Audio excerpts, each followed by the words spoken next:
When the rejoicings were ended, Telamon gathered a fleet of 6 ships, and with Heracles in command they set sail for Troy. Now with Heracles were Telamon himself, Peleus, Hercules, Iolaus, and Dimachus, each in command of a ship.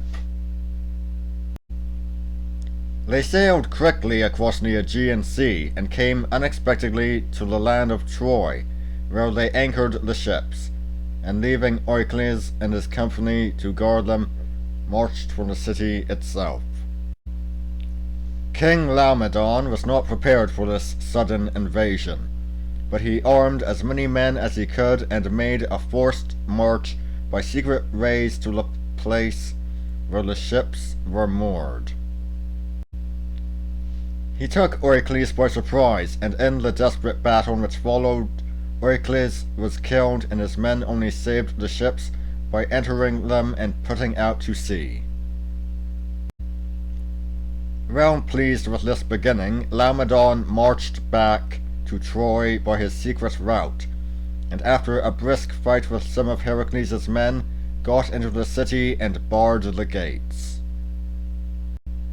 Heracles surrounded Troy, and settled down to besiege it, but on this occasion the siege did not last long, for the walls, although built by the immortals Poseidon and Apollo, were not themselves immortal, since they had been helped in their work by a mortal, Heracles, the father of Peleus and Telamon.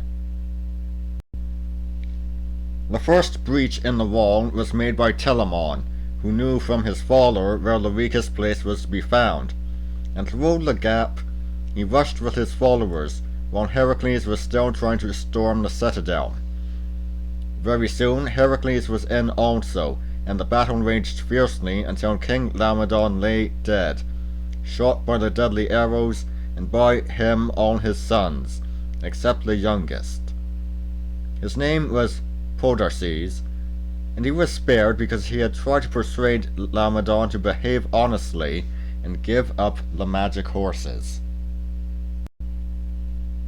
When the walls were leveled with the ground, Heracles summoned before him all the captives. Among them was the princess Hesione, whom he had rescued from the sea monster, and who should have become his wife.